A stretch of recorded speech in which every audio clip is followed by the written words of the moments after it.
带天命的人往生后到底去了哪里？是回天上复命吗？还是去了西方极乐世界？今天我就来和各位聊聊天命之人最后的去向。其实有些人这辈子经历的苦难并不一定是惩罚，反而可能代表着他今生是带着一份特殊的使命来的。老天爷挑选这样的人，不是让他们来到人间享清福，而是借着一次又一次的难关，让他们看透人情冷暖，磨练自己的心性。他们这一生受过的每一次委屈，流下的每一滴眼泪，都是在化解过去的因缘，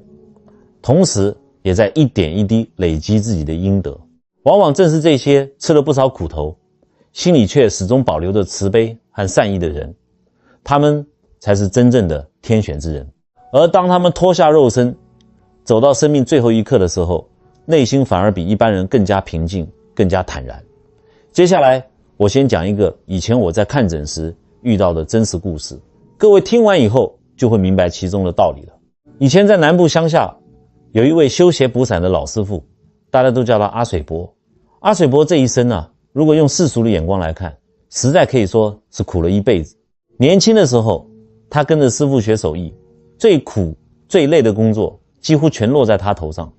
四兄弟偷懒取巧，最后被推出来扛责任的也总是他。后来好不容易结了婚，夫妻俩省吃俭用存下辛苦钱，准备盖一间能遮风避雨的透天厝。没想到这笔老本却被一个从小一起长大的结拜兄弟借去做生意了。那个兄弟拍着胸脯保证，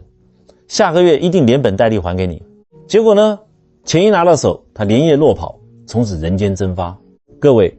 那可是阿水伯和太太省吃俭用准备盖新房的血汗钱啊！那天晚上，太太坐在破旧的木板床上，哭得肝肠寸断，一边拍着大腿，一边埋怨：天公伯怎么这么不公平？我们一辈子没害过半个人，为什么坏人可以吃香喝辣，我们好人却要受这种罪？这种日子我真的过不下去了。换作是一般人遇到这种事，是不是早就冲出去找对方拼命了？是不是从此就对人失去信任，天天怨天尤人，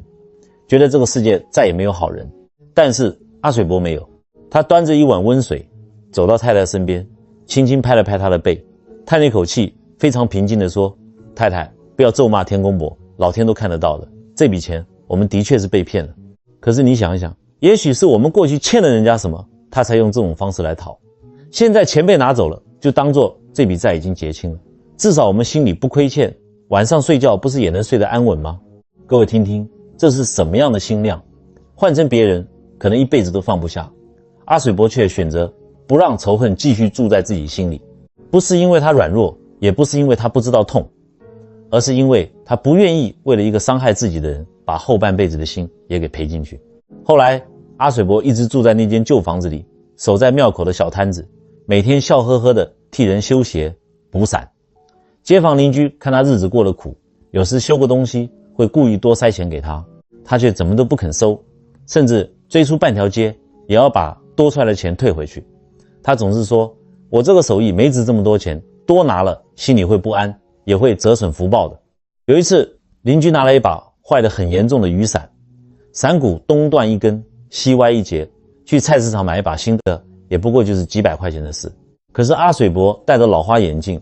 拿着铁丝，一点一点的替人家缠好。邻居笑他说：阿水伯，这把伞都破成这样了，你还花这么多时间修它做什么？阿水伯笑眯眯地回答：东西也有东西的命啊，它还能遮风挡雨，就表示它还有用。人也是一样，日子破一点苦一点都没关系，只要心没有坏，缝缝补补，这一生总能熬过去的。后来阿水伯活到了80多岁，他离开的那一天是什么样的情景呢？过去我研究命理看八字的时候，常会留意一个人临终时的状态。我们往往会把安详离世看作是一种福相。阿水伯离开的那天是一个初秋的早晨，天气很好，他一大早起床，把自己的小院子扫得干干净净，连一片落叶都没留下。接着他换上一套平常舍不得穿的干净衣服，烧了一壶开水，替自己泡了一壶平常舍不得喝的高山茶，然后舒舒服服地躺在那张旧藤椅上。邻居出门买菜，经过院子，看见他闭着眼睛，还以为他正在晒太阳，就喊了一声：阿水伯，今天怎么没出门摆摊啊？没有回应。邻居走近一看，才发现阿水伯面带微笑，神情非常安详，就像只是睡着了一样。他手里还握着那把陪了自己几十年的修鞋小铁锤。老人家就这样平平静静地走了，没有挣扎，眉头也没皱一下。我们中医和修道之人常把这种安详而去的状态称作欲知时至，无疾而终。各位，在这段故事里，这就像是老天爷为阿水伯的一生盖下了最后一个圆满的印记。这代表什么？代表他在世的时候该尽的责任尽了，该还的人情还了，该放下的愿也都放下了。他的心经过一辈子的磨练，已经变得像清水一样透亮。有的人一生只顾着追逐享受，到了生命尽头，心里还挂着许多放不下的人和事。而像阿水伯这样的人，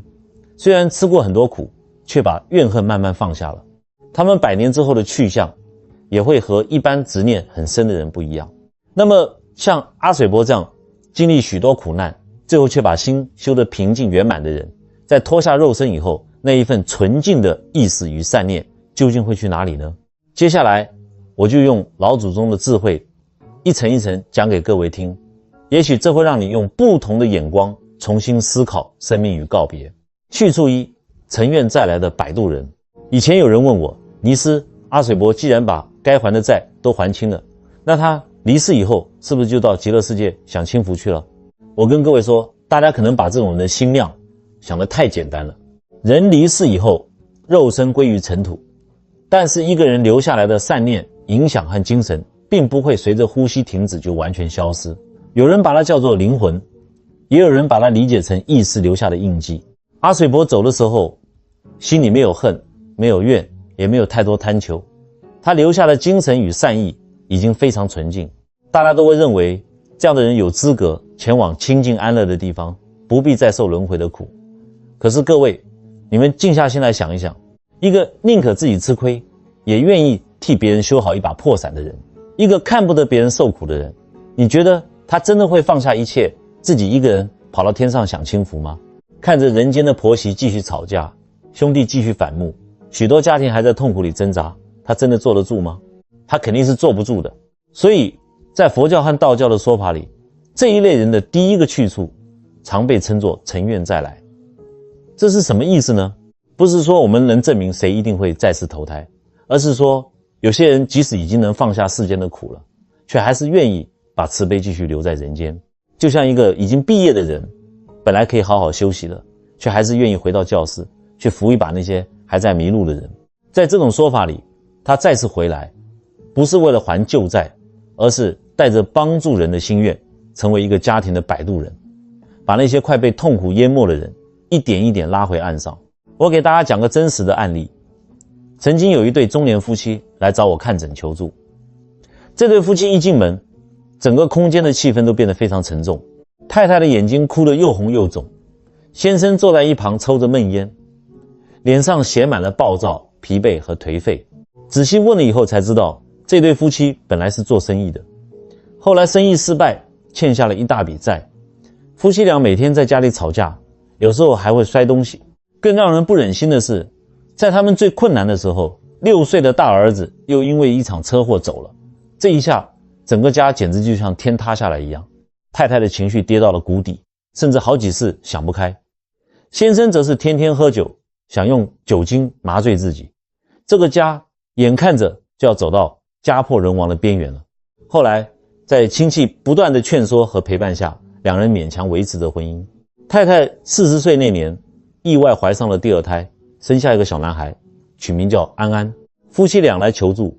就是为了安安。太太哭着说，倪老师，您帮我看看这个孩子的八字，我真的很怕他会像大儿子那样离开，而且这个孩子从小就很特别，跟别的孩子不太一样。我问他哪里不一样，太太说安安从出生以后就很少哭闹，个性特别安静，他的左手手腕上还有一块很明显的红色胎记。不过这些都不算什么，真正让全家人震撼的是安安3岁那年发生的一件事。有一天晚上，债主又上门讨债了，在门口骂得很难听。先生喝了酒，情绪失控，跟债主推挤了起来。回到屋里以后，又把怒气发泄在家里，夫妻俩吵得不可开交，连桌上的碗都摔碎了。一般的3岁小孩看到爸妈像仇人一样吵架，早就吓得大哭，躲在角落发抖了。可是安安没有，安安光着小脚丫，小心翼翼地绕过地上的碎瓷片，走到情绪失控的爸爸面前，伸出软绵绵的小手，紧紧抱住爸爸的大腿，然后他抬起头，用一种特别平静又让人心疼的眼神看着自己的爸爸。安安只说了一句话，但就是这一句话让那位身材高大的父亲瞬间崩溃，跪在地上嚎啕大哭。安安用稚嫩的声音说，爸爸，你不要生气了，你一生气，你的心就像在流血，我看了好痛，我来当你们的儿子就是想让你们笑，如果你们一直哭，我要怎么帮你们呢？各位听听，这句话从一个3岁小孩的嘴里说出来，怎么会不让大人震动呢？太太讲到这里的时候，声音都还在发抖。她说，自从安安说了那句话以后，先生就像突然被点醒了一样。从那天起，他把酒戒了，找了一份送货的工作，日夜辛苦，一点一点还债。他也重新振作起来，到菜市场去摆摊。后来过了几年，日子虽然还是过得紧巴巴的，但家里再也没有过去那种无休止的争吵了。夫妻俩开始同心，面对困难，那个差一点就要碎掉的家也慢慢恢复了温度。我看着安安，又看看眼前这对夫妻，对他们说，你们不用一直被恐惧绑住，与其每天担心孩子会不会离开，不如珍惜他现在带给这个家的改变。从民间信仰的角度来看，他很像是带着一份善缘来你们家的，是来提醒你们重新学习爱与珍惜的。我也告诉他们，不要觉得菩萨就只是庙里那种泥塑木雕接受香火的神像。一个人在别人最绝望的时候带来安定、体谅和希望，这也同样可以被比作菩萨。我们不需要去断定这个孩子的前世究竟是谁，但可以确定的是，他的纯真与善意确确实实把父母从痛苦边缘拉了回来。对这个家来说，他就是一位小小的摆渡人。至于安安手腕上的胎记，有些人会把它看成一种特别的缘分记号，我们不必把它当成绝对的证据，但它确实让这个故事多了一层温暖的象征。所以各位，假如你发现自己的孩子或者身边某一位亲人从小就特别懂事，懂事的让人心疼，他很会体谅别人，有时候说出来的话连大人听了都会沉默，我们不用急着替他安什么前世的身份，只要好好珍惜这份难得的善良就好。老一辈人也常把这样的孩子理解成带着善缘而来的有缘人，在尘缘再来的说法里，这些善良的灵魂并没有走远，只是换了一种身份，再次回到这滚滚红尘。他们回来不是为了显现什么神通，而是用一份体贴，一句安慰，一个拥抱，救回一个快要破碎的家。因为有人受苦，慈悲才有落脚的地方，有人迷路，摆渡人才有出现的意义。这就是天选之人的第一个去处。那么假如他们没有选择再次投胎做人，那一份善良纯净的精神又会用什么形式留在人间呢？这就要谈到传统文化里的风水了。第二种去处是他们离开肉身以后，把一生累积的善行、家风和精神化成一座看不见的活风水，继续庇佑子孙。有人说这种影响可以延续几十年甚至上百年。从现实的角度来看，好的家风确实是一代一代传下去，影响一个家族非常久的。大家仔细想一想，现在有些人经济条件好了，就到处请风水地理仙，拿着罗盘到山里去找什么寻龙点穴，讲究左青龙右白虎，前有兆后有靠，希望能找到一块满意的祖坟，让家族从此兴旺。每当听到这种事，我心里都会感叹，风水啊，不是你花个几百万就一定买得到的。传统的风水通常分成形法和理气，眼睛看得到的山势、水势、马路和房屋格局，这属于形法。而一个家庭长久累积出来的气氛、家风、人缘和德行，这就常被归类为看不见的理气。那么最难得也最能长久影响后代的气场是什么？老祖宗常用2个字来回答，那就是阴德。一个人在世的时候受过委屈，吃过苦头，却还是愿意积德行善，他留下来的阴德在民间被视为一笔非常珍贵的无形财富。传统说法甚至认为，这样的人安葬在哪里，哪里就会因为他的德行而产生好的磁场。从现实来看，真正被后代记住和传承的，其实是他做人的原则。接下来我再讲一个故事。几十年以前，在南部一个乡下的庄头里，有一位老太太，大家都叫她林阿莫。林阿莫30多岁的时候，先生因为疾病走了，留下她一个双眼失明的婆婆，还有3个还没长大的孩子。那个时候的日子有多苦？好，林阿莫一个单亲妈妈，家里稍微肥沃一点的水田，又被家族里几个强势的亲戚找借口给占走了。亲戚指着她的鼻子骂，把她赶到村尾一块贫瘠到处都是石头的荒地上。村子里的人都以为林阿莫肯定会承受不住，甚至怕她想不开。但是她没有，她没有跟亲戚吵闹，也没有天天哭诉，而是默默带着孩子在那块满是石头的土地上开荒，种地瓜，种土豆，想尽办法把一家人养活。最让人敬佩的是什么呢？是他自己都快没米下锅了，可是只要庄头里有艰苦人经过，他宁可自己少吃一口，喝一碗稀得见底的番薯汤，也要捏2个结实的饭团送给人家。村里的人笑他傻，你自己都快活不下去了，还管人家做什么？林阿嬷总是笑着说，人哪有天天走好运的，人家只是暂时遇到难关，我们能帮一点就帮一点，天公疼憨人，一顿饭不会把我们吃穷啦。后来遇到荒年，村里发生严重干旱，当年占走他水田的那个亲戚儿子生了重病，家里的钱也花得差不多了，走投无路之下，竟然厚着脸皮来找林阿嬷借粮。林阿嬷的3个孩子气得拿起扫把想把人轰出去，当初你们是怎么对我们的，现在还敢来借粮，门都没有。林阿嬷却把孩子拦了下来，她走进屋里，把家里仅剩的半袋米倒出了一大半，亲手交给了那位亲戚。他说，大人之间的恩怨不要报应在孩子身上，拿去替孩子煮点米汤，让他先把身体养起来。那位亲戚听完扑通一声跪在地上，一边打自己的脸一边痛哭。各位，这就叫做以德报怨。好，林阿嬷不是不知道对方曾经怎么欺负过自己，而是他不忍心看着一个生病的孩子因为大人之间的恩怨得不到救助，他的心量已经大到能够包容过去的伤害了。后来林阿嬷活到了88岁，安详离开。他走的时候家里还是没有多少钱，买不起贵重的棺木，也请不起有名的风水大师。村里的几个男丁帮忙把他葬在村子后面的一座荒山上，那个地方到处是黄土和碎石，连根像样的草都长不出来。当时村里有个只懂一点皮毛的风水先，经过那座新坟，摇头叹气地说，这个地方风吹水结，完全不聚气，照风水来看，恐怕是一块绝地。林阿嬷这辈子已经够苦了，葬在这里，后代恐怕还要穷上好几代哟。可是后来的事实却完全出乎他的预料。林阿嬷下葬后的10年里，他的3个孩子日子竟然慢慢有了转机。老大到城里去做生意，从小本生意做起，一步一脚印站稳了脚跟。后来事业做得不错，也乐意捐钱帮助学校。老二很会读书，考上了一所很好的大学，后来成了医院里的主任医师，救了许多病人。个性最老实的老三留在乡下照顾果园，靠着认真和打拼，年年都有不错的收成。而且这3个家庭的孩子都非常孝顺懂事，没有一个人走歪路。大约过了20年，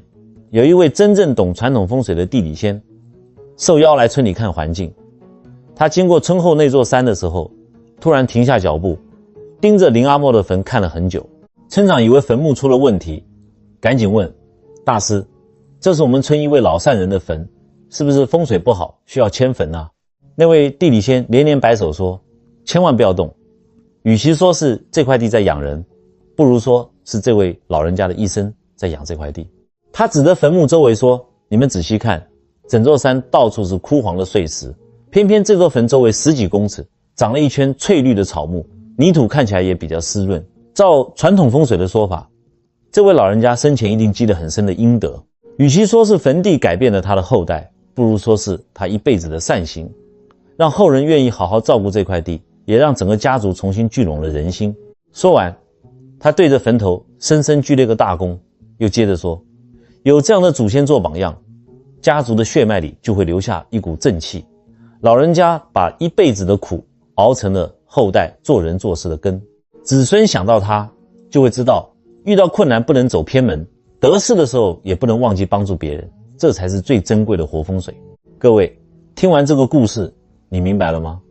为什么老一辈常说，有些善良的祖先离世以后会化作家族的活风水？如果用现代人比较好理解的话来说，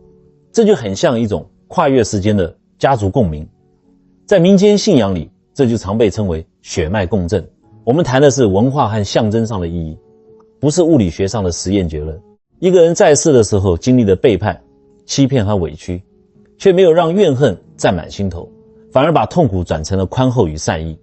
那么他的言行、家风和精神就会深深影响下一代。当他离世以后，这份影响也绝对不会马上消失，因为子孙记得他的教诲，延续他做人的原则，也会在关键时刻想起来祖先过去是怎么面对难关的，是怎么在困境里守住良心的。于是祖先留下来的精神就像一盏长明灯，日日夜夜照着后代往前走。子孙出门做生意，遇到有人想设局骗钱，也许会因为想起祖先做人要踏实，不能贪快钱的提醒，而及时踩了刹车。子孙遇到难关，也可能因为家族长期累积的好人缘，得到亲戚朋友或贵人的帮忙。从民间命理的角度来看，这就叫做祖先保佑；从现实的角度来看，这也是好家风一代一代传下来的福报。许多积善之家比较容易逢凶化吉，往往就和这种长期累积的善缘有关系。所以如果你觉得自己这一生过得很苦，常常吃亏受委屈，请千万不要让怨恨吞噬了你的心。你每一次忍住报复，守住良心的选择，都可能变成家风的一部分，日后成为子孙受用不尽的精神财富。一个人真正留下来的风水，不一定取决于墓地有多豪华，哪怕最后只是葬在一个普通的山坡上，只要后代记得他的德行，延续他的善念，这个地方就会成为家族心里最重要的一块福地。这就是天选之人的第二种去处，成为家族血脉里一盏永远不会熄灭的灯。各位，前面讲了两种去处，一种是心里放不下受苦的人，选择成愿再来，成为人间的摆渡人；另一种是把一辈子的苦难熬成了德行，化作活风水，继续影响子孙后代。听到这里，一定有人会问，尼斯，假如这个人既不想再投胎，本身又无儿无女，没有子孙需要保佑，那么这一份修得清明纯净的精神，最后又会去哪里呢？这就问到重点了。接下来要讲的第三种去处，也被看作是境界最高的一种归宿。在道家和传统命理文化里，有一句话叫做超出三界外，不在五行中。这是什么意思呢？在传统修行的说法里，有极少数的人经历了常人难以忍受的苦难和屈辱，却没有被怨恨吞噬，反而把心修得越来越清明，越来越放得下。当一个人不再被贪念、愤怒和执着牵着鼻子走的时候，命盘对他的解释就不再是全部了。不是八字突然不准了，而是他的选择和修养，让他不再只是被环境推着走。按照这种象征性的说法，他离世以后不再执着于天堂、地狱或者再次轮回，而是跃升维度，化作星光、清风或者一种守护地方的无形力量。这里说的跃升不是科学上的空间移动，而是象征他的心已经彻底放下了过去的恩怨。我再讲一个以前我走访中南部的时候，听镇上长辈反反复复提起的故事。听完以后，你就会更容易理解这里说的跃升维度究竟象征了什么。在台湾中南部的一个老镇上，过去有一位看诊的老中医师，大家都很尊敬的叫他孙老先生。为什么会有这个称呼？因为镇上的人都说他看诊经验丰富，很多疑难杂症经过他仔细把脉，开出价格实在的药方以后，都能慢慢好转。照理说医术这么好，他应该早就赚了大钱，买了好几栋透天厝了吧？并没有。孙老先生一辈子无儿无女，一个人住在庄头庙城的旁边，所谓的诊所也就是一间四面漏风非常老旧的砖瓦房。为什么他的日子过得这么清苦？因为年轻的时候他曾经遭受过一场非常沉重的打击。当时镇上发生了一场严重的传染病，孙老先生为了救人，连续几天进山采药，几乎没怎么合眼。没想到镇上几个游手好闲的流氓趁他不在家，闯进屋里偷东西，惊吓到了怀孕的妻子，导致难产。等他背着药材赶回来的时候，妻子已经走了，肚子里的孩子也没能保住。后来那几个流氓在一场冲突中受了重伤，行动变得很不方便，只能在镇上靠人施舍过日子。换作是一般人，老婆孩子因为这群人丢了性命，后来仇人竟然又落到自己眼皮子底下，这要是你，恐怕很难不去报仇吧，甚至一辈子都咽不下这口气。可是孙老先生怎么做呢？有一年冬天特别冷，那几个曾经伤害过他的人冻得奄奄一息，腿上的旧伤也发炎得很严重。孙老先生沉默了一会儿，还是把他们带回了诊所，替他们清伤口、敷药、熬药，硬是把人给救了回来。镇上的人都无法理解，纷纷跑来问他，你是不是老糊涂了？这些人害了你家破人亡，你为什么还要救他们？孙老先生只回了一句话，妻子和孩子离开的时候，我心里那个只顾着自己痛苦的人也跟着死了。现在还活着的是一个替人看病的中医师，医生的眼里没有仇人，只有病人。如果我因为仇恨见死不救，那我学这一身医术还有什么意义呢？大家仔细品一品这句话，这就叫做放下，这就叫做破局。他不是忘了曾经发生的伤害，而是不让仇恨继续决定自己要成为一个什么样的人。从那以后，孙老先生就一直在庄头庙城的旁边行医。穷苦人家来看病，他常常少收一点钱，遇到真没钱的，甚至一毛不收。经济宽裕的人来看病，他照规矩收费，然后再把一部分钱拿去修桥、铺路，帮助孤苦的老人家。他自己却过得非常简单，每天2顿清粥小菜，衣服补了又补，舍不得给自己买件新的。命运让他失去了妻儿，孤身一人，他却没有把自己关起来，反而把许多无依无靠的人当成了需要照顾的家人。孙老先生离开的时候已经90岁高龄了。关于他走的那个晚上，镇上的老一辈流传着许多说法，每次说起来语气里都带着深深的敬重。那天傍晚，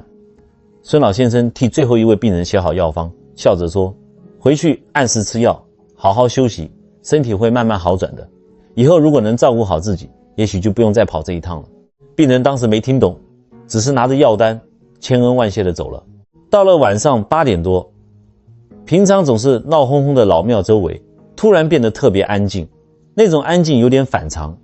却不让人觉得害怕。镇上平常爱吠的几只野狗，那天晚上也乖乖地趴在地上，朝着诊所的方向轻轻摇着尾巴。几位街坊觉得不太对劲，就推开诊所的门去看看。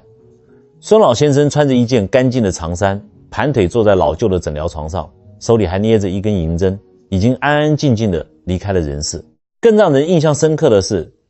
听当时在场的人后来回忆，他们靠近遗体的时候一点都不觉得阴冷或害怕，反而觉得屋子里有一股温暖安定的气息，就像春天晒到暖阳一样。有几位平常腰酸背痛的老人家也说自己在屋里站了一会以后，身体竟然轻松了不少。这样的感受属于个人的体验，没法当作医学证明，但是在证明的心里却成了这位老先生慈悲一生的象征。孙老先生在桌上留下了短短几句话，药医不死病，佛度有缘人，我走也。各位，在证明心里，那一股温暖究竟代表什么？按照他们的理解，那份温暖象征着孙老先生终于放下了肉身与恩怨，留下了一片被人称作慈悲慈场的善意。他没有子孙需要保佑，也没留下什么庞大的家产，但他把仇恨转成了医者的责任，把孤单转成了对大众的照顾。于是人们相信他的善意已经和这片土地的记忆融在一起了。后来镇上的人并不是因为相信有什么神奇力量就什么都不做，相反的，他们把孙老先生的一生当作一种提醒，只要心存善念，愿意帮助别人，就能让这个地方少一点冷漠，多一点人情味。所谓他还在守护着这个镇，或许正是因为他的精神继续活在大家的选择里。这就是第3种归宿想要表达的意义。一个人不再被仇恨和执着困住，最后留下来的就像光一样，不占有谁，却能照亮后来的人。各位，讲完了天选之人100年之后的3个去处，很多人听到这里心里可能还会有一个疑问，不管是当摆渡人还是变成活风水，那都是以后的事。我真正想知道的是，一个人刚刚离开肉身的那一瞬间，到底会发生什么事？是不是真的像老一辈说的，会有七爷八爷拿着铁链来压人，然后被带进阴森森的城隍庙，翻开生死簿，一条一条算总账。说到这里，有些朋友可能还是会觉得害怕，人刚离开肉身的那一刻究竟会发生什么？是不是一定会被七爷八爷带走，进入阴森的审判呢？接下来我们不妨换个角度来看看这件事。台湾民间对于死后的世界有许多不同的说法，不一定只有阴森恐怖这一种想象。我们不需要把死后的世界只想成面目凶恶的阎罗王拿着鞭子，也不用整天提心吊胆，怕有一个地狱法官在等着处罚自己。如果用这套传统信仰的语言来解释，其中有一个很重要的概念，可以称作同频共振。按照民间信仰的比喻，当一个人离开肉身以后，意识仿佛会进入一个无形的充满柔和光明的境地，这里我们可以把它叫做老天爷的因果簿。请大家记得，这是一种象征性的说法，并不是科学证实的真实场所。在这里没有外来的法官拿着判决书，真正面对你的是我们自己的良心。一个人仿佛会经历一场人生走马灯，重新看一遍自己这辈子做过的每一个选择。不过这场走马灯可不是像在电影院看旧电影那么简单，它更像是一次彻彻底底的换位思考。你不光是看到自己做了什么，还会清清楚楚地感受到这些事情落到别人身上的时候，是温暖安心还是委屈跟伤害。这种象征性的过程，我们可以叫它生命回溯。用电影画面来比喻，就像一个人重新看着自己走过的一生，但这回不只是看发生过什么，还会切身感受到这些事对别人造成了什么影响。也就是说，在这场走马灯里，你不只重新经历了你自己的喜怒哀乐，你还会站在对方的角度，切身体会到你自己的一句话、一个动作，甚至一个念头，曾经带给别人多少温暖，或者留下了多深的伤口。在这本无形的因果簿比喻里，衡量一个人一生价值的，不是你存折里有几个零，也不是你生前名气有多大，真正重要的是你曾经帮过谁，你有没有因为你的存在让某一颗绝望的心重新亮了起来。下面我再讲一个故事，他要讲的不是死后的世界一定长什么样子，而是一个人的善意可能会怎么在别人的生命里不断的扩散开来。在南部的一个老乡镇里，有一位做工程的包商，大家都叫他林老板。林老板这辈子用世俗的眼光来看，实在吃尽了亏。30多岁的时候，林老板和最信任的兄弟合伙包了一个工程，工程做到一半，那个兄弟却卷走所有的工程款，连夜落跑，听说还逃到了国外，从此音信全无，留下林老板一个人面对几十个拿不到工钱急得眼睛发红的工人，还有银行不断寄来的催缴通知。那年的除夕夜，工人堵在林老板家里讨钱，情绪一激动，家里不少东西都被砸坏了。林老板的太太也承受不住这种压力，带着年幼的女儿回了娘家，还提出了离婚。换成一般人可能会想尽办法去找那个兄弟算账，也可能干脆两手一摊宣布破产，告诉工人钱又不是我拿的，你们自己去找他要。林老板却没有这么做，他当着所有工人的面跪了下来，非常诚恳地说，钱虽然是我兄弟卷走的，但这个工程是我接的，人也是我找来的，这个责任我扛，只要我还有一口气能做工，我就会一笔一笔把大家的血汗钱还清。从那以后的整整20年，林老板从一个包商大老板变成了最底层的辛苦工人。他去工地扛建材，替菜市场摊商卸货，还当过大夜班保全。为了多赚一点钱，他常常一个人兼2-3份工，每天睡不到几个小时，吃的也永远是最便宜的一碗汤面。他忍受着镇上的闲言闲语，有人骂他憨，也有人酸他活该被骗。更让人想不到的是，那个卷款逃跑的兄弟，留在乡下双眼失明的老母亲生了病，没人照顾，林老板竟然还每个月托邻居送点生活费还要钱过去。20年，整整20年林老板一笔一笔的硬是把那笔庞大的债务给还清了。没想到就在还完最后一笔钱的第3天，他因为长期过度劳累，在漏着雨的租屋处突发心肌梗塞离开了人世。才50多岁的人，头发都已经全白了，整个人瘦得让人心酸。很多人替他觉得不值，感叹说林老板这辈子实在太苦了，为什么好人总要受这么多罪。故事接着是这样描述的，当林老板的灵魂离开肉身，进入那象征性的光明境地时，那一场人生走马灯也跟着开始转动。在走马灯里，他没有看到阴森的城隍殿，只看到了一片非常柔和的白光。接着一段又一段的往事就像老照片一样在眼前铺开。第一个场景就是工人围堵他的那个除夕夜，但这一次林老板不是站在自己的角度，而是从带头讨薪的老工人心里重新感受当时的一切。他终于明白那位老工人的愤怒背后其实是深深的恐惧和绝望，因为那笔工钱是老人家等着救孙子命的钱啊。当走马灯里的林老板跪下去说出这笔债我扛的那一刻，他也从老工人的感受里体会到了一股强烈的震动，原本绝望又愤怒的心，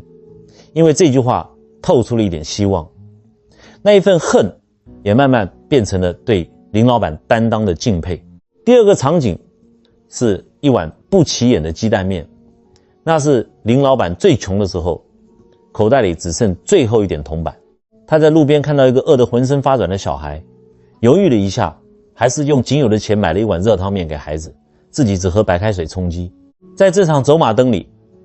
林老板仿佛钻进了那个小孩的身体里，体会到一碗热面下肚时那种从饥饿和绝望中重新活过来的感觉。更重要的是，这个故事把因果的影响拉得很长，让他看到了自己的善意是怎么改变别人后来的人生的。林老板看到那个小孩因为这碗面撑过了最难熬的一天，后来小孩去修车厂当学徒，慢慢学了一门手艺，也成家立业了。当了爸爸以后，他常常告诉自己的孩子，做人一定要记得帮助别人，因为我最苦的时候也曾有人用一碗面拉了我一把。后来他的孩子里面有人成了偏乡的社工，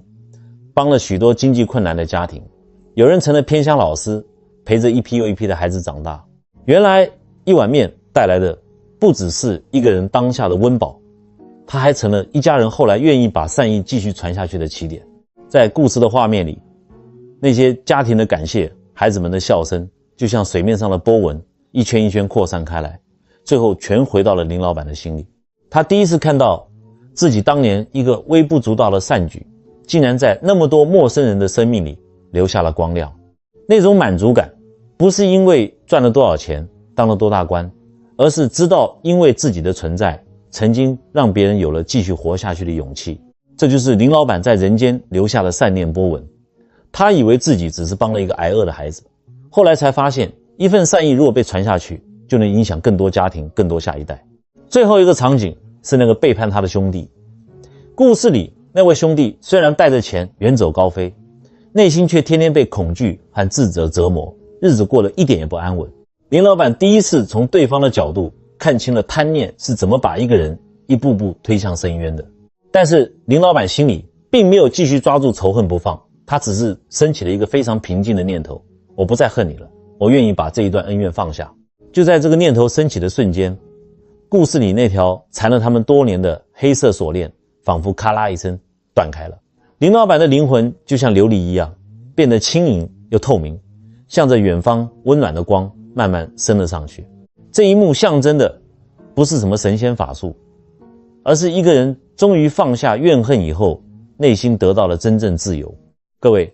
听完林老板这段走马灯的故事，你是不是更能体会因果这两个字的分量了呢？不管你相不相信死后的世界，这个故事至少在提醒我们，很多时候真正会审视我们的不是别人，而是我们自己的良心。一个人算计别人，伤害别人，最后往往会变成内心的不安，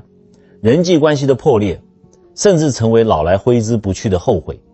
民间把这种状态形容成下地狱。地狱不一定非得是刀山火海，它也可能是一个人长期被自己的恶念、愧疚和恐惧死死困住。反过来说，像林老板、阿水伯这样的人，在人间咽下了那么多委屈，却还是愿意对别人好。如果真有生命回溯这回事，那么他们曾经给出去的温暖、帮过的人，还有后来结下的善缘，都可能像一道道金光，再次回到他们的记忆里。当许多人的感谢聚在一起，那份纯粹的安慰和喜悦，就像是对他们一辈子辛苦最温柔的回报。它不是金钱，也不是权位，而是一种终于明白我的善意没有白费的圆满。所以千万不要因为一时吃亏就觉得善良没用，也不要因为被辜负了就让自己变成那种也会去伤害别人的人。不管你信不信死后的走马灯，我们都可以在活着的时候常常回头想一想，我说过的话有没有伤到人，我做过的事有没有给别人留下一条退路，一点希望。真正重要的不是去争辩死后到底去哪里，而是活着的时候我们有没有把人做好，把心守好。各位听到这里，我们已经把天选之人100年之后的3个去处一层一层给讲清楚了。不管是放不下众生，选择乘愿再来的摆渡人，还是把一辈子苦难熬成家风，化作活风水的祖先，又或者是放下世间恩怨，象征跃升与超越的修行者。大家有没有发现，他们都有个共同点，一个人受过的苦不一定只会留下伤痕，当他愿意把痛苦转成善意，那一份善的影响就可能用更长久更温暖的方式继续留在这人间。财富不一定留得住，亲情也可能被一点一点磨光。人生里的那些苦难、背叛和生离死别，未必是天公伯特意要惩罚谁，它更像是一把锤子，敲掉我们心里的傲慢、贪心和执着，让人重新看清楚什么才是真正值得珍惜的东西。这一篇内容讲得比较深，能够耐着性子看到这里，代表你愿意认真去思考生命、因果还有善意。这不是说我们比别人多了不起，而是当外面的世界越来越急躁、越来越吵闹的时候，我们还愿意给自己留一点时间，把心静下来。能够在这里结下这么一份善缘，本身就是很难得的事。在易经里有一个经常被提到的概念，叫做共振。善意会影响善意，祝福也能带动祝福。接下来我想请各位做一件很简单却非常有意义的事。我希望每一位看到这里的有缘人，不管你现在是处在人生的低谷，还是日子过得平顺，都能在留言区留下一句善言。你可以为年迈的父母写下一句祝福，比如愿父母身体健康、平安顺心，也可以为正在受苦的人祈福，愿世间少一点争吵，多一点平安。哪怕只是留下善有善报或者厚德载物这几个字，也能提醒自己把这份善意带回日常的生活里。当你写下一句善言，又看到许多素不相识的陌生人留下同样的祝福时，大家的心就会互相提醒，这个世界虽然有难关，但还是有很多人愿意祝福别人，愿意照顾家人。这种共同的善念或许不能马上取代现实里的行动，却能让人多一点力量，多一点温暖。你在这里种下一颗善的种子，它未必会立刻换来什么好运，却会提醒自己和家人往后的日子多存善念，做事谨慎，互相扶持。最后祝各位身心安泰，家人平安，福气绵长。我们下次再见。